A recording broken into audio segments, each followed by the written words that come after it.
मिरज येथील शासकीय वैद्यकीय महाविद्यालय व रुग्णालयात अत्याधुनिक बर्न आयसीयू, सोनोग्राफी विभाग आणि आधुनिक शवविच्छेदन विभागाचे लोकार्पण पालकमंत्री चंद्रकांत पाटील यांच्या हस्ते करण्यात आले। या प्रकल्पासाठी जिल्हा नियोजन समितीतून निधी मंजूर करण्यात आला।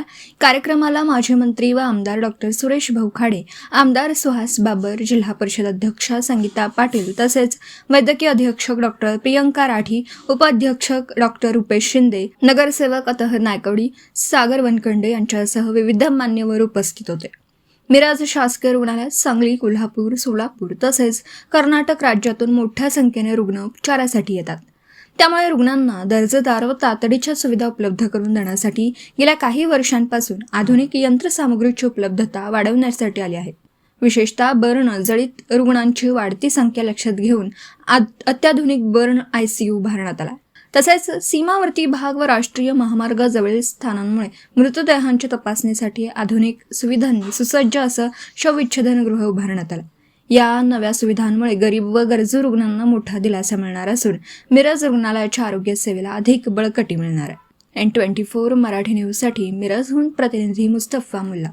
जसं रोजच्या गरजा, रस्ते, गटर, शुद्ध पिण्याचं पाणी, शेतकऱ्यांना वेगवेगळ्या विषयाची मदत, टंचाई नाही आहे अजून, पण टंचाई असायला टँकर, हे जसं जिल्हा नियोजन करायचं असतं तसं जिल्ह्यातल्या काही संस्था, मिरज मेडिकल कॉलेज एक संस्था आहे किंवा गेल्या आठवड्यात आम्ही काही गोष्टी इथल्या अनाथ आलयासाठी केल्या, ती एक संस्था आहे। या संस्थांना स्ट्रेंथन करणं, मजबूत करणं हे सुद्धा जिल्हा नियोजनाचं काम असतं।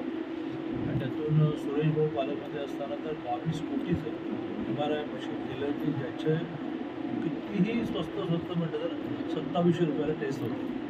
पुन्हा अपॉइंटमेंट मिळवायला वेटिंग असतं, डॉक्टर म्हणतो लवकर रिपोर्ट आणा, तर त्यावेळेला MRI सारख्या मशीन बसल्या। आता पेशंट भाजल्यानंतर त्याचा एक स्वतंत्र वॉर्ड असावा लागतो, तो इथे होताही पण तो तेवढा प्लेझंट नव्हता। पेशंट हा निम्मा वातावरणाने बरा होत असतो, त्यामुळे भाजलेल्यांचा वॉर्ड, त्यानंतर सोनोग्राफी आणि सगळ्यात महत्त्वाचं म्हणजे मृत्यूनंतर पोस्टमॉर्टम सेंटर, म्हणजे आधी पोस्टमॉर्टम, नंतर काही काळ त्याच्या नातेवाईकांनी बॉडी ताब्यात घेईपर्यंत ती बॉडी तिथे सुरक्षित राहणार, या 3 गोष्टी दिल्या आणि त्या पूर्ण झाल्या। त्याचं उद्घाटन होतं। त्याच्याबरोबरीने आणखी काय लागणार आहे त्याची यादी करा। नवीन वर्ष 1 तारखेला 4 दिवसांनी सुरू झालं, फ्रेश निधी येईल, ते आम्ही सांगितलेलं। सुहास बाबरांनी मुंबईमध्ये नगरविकासकडे पेशंटच्या बरोबर येणारे नातेवाईक, त्यांची विचारांची काही व्यवस्था नसते, कुठेही झोपतात, कुठेही आवरतात, तर प्रस्ताव दिला आहे। आम्ही त्याला स्पीडअप करू कारण ती खूप मोठी गरज आहे। बरोबरीने मी हॉस्पिटलला असं सुचवलं की बेड रिटर्न पेशंटची सेवा, अंथरुणावर खिळून पडलेल्या पेशंटसाठी एक वॉर्ड डेव्हलप केला पाहिजे। एक प्रायव्हेट काम सांगलीमध्ये आम्ही सुरू केलं आहे, कोल्हापूरमध्ये तो खूप स्ट्रेंथन मजबूत झाला आहे, पण यांच्याकडे जागा आहे तर त्यांना आम्ही पैसे देऊ। अशा काही नवीन गोष्टी किंवा पेशंटबरोबर असणाऱ्या नातेवाईकांना लागणाऱ्या वस्तू स्वस्त देणार। आता मला सुहास बाबरांकडून कळलं की सांगलीच्या गव्हर्नमेंट हॉस्पिटलमध्ये ते त्यांच्या मतदारसंघातले जे ॲडमिट होतात त्या पेशंटना आपल्याला घरून फूड देता येत नाही, नातेवाईकांसाठी रोज आणि 1 महिना 2 महिने सतत देता येत। अशी व्यवस्था योजनेतून करता येईल का, ज्याच्यामध्ये नातेवाईकांना कुठे व्यवस्था नाही, इथे एक स्टॉल आहे, दुपारी आणि संध्याकाळी त्यांना मिनिमम फूड मिळेल, अशा खूप गोष्टी करायच्या आहेत।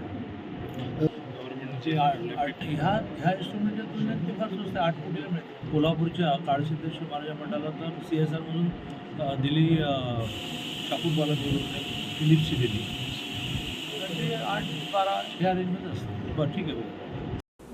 दिवसभरातील घडामोडींचा आढावा घेण्यासाठी पाहत रहा N24 मराठी न्यूज चॅनल।